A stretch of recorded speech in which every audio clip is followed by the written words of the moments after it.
So basically ఏంటంటే ఈ movie వచ్చేసి కొంచెం షూటింగ్ ఎప్పుడో జరిగినట్టుంది, కొంచెం అదొకటి ఉంది.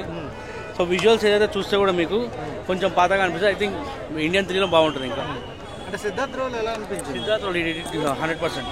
చాలా మంది బాగాలేదు అంటున్నారు కదా. లేదు మూవీ చాలా బాగుందండి.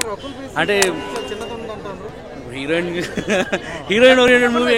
సినిమాలో మైనస్ లేని ప్లస్ నాకు అనిపించిన మైనస్ వచ్చేసి విజువల్స్ కొంచెం బెటర్గా ఉండే అనిపించింది. అండ్ ప్రాస్థెటిక్ కూడా ఏదైతే కొత్తగా ఇచ్చారో అది ఇండియన్ 1లో ఇంకా బెటర్ ఉంది అనిపించింది. మేకప్ బాగాలేదు, 6 ప్యాక్స్. ప్రాస్థెటిక్ ఇండియన్ 1లో చూసినప్పటికీ అప్పుడున్న టెక్నాలజీకి అది చాలా బాగుండే. ఇప్పుడున్న టెక్నాలజీకి మనం ఎన్నో సినిమాలు చూసినాం, రోబో అవి ఇవి అనుకుంటా. దాంతో కంపేర్ చేసుకుంటే ఇది కొంచెం డల్గా ఉంది. అంటే అనిపించేస్తుంది అనమాట ఇది మేకప్ అని చెప్పేసి.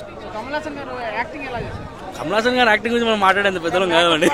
సరిగ్గా తెలియట్లేదు. అంటే ఎక్స్ప్రెషన్స్ కన్వే కాలేకపోయిందేమో కొన్ని సీన్స్లో. అపార్ట్ ఫ్రమ్ దట్ బ్యాక్గ్రౌండ్ స్కోర్లో మనకేంటంటే there is one background score of Indian 1. అది వచ్చేసి మరి ఎలా తీసుకున్నారో ARMN పర్మిషన్ తీసుకున్నట్టున్నారు. ఇందులో కూడా చాలా బాగా ప్లే అయింది.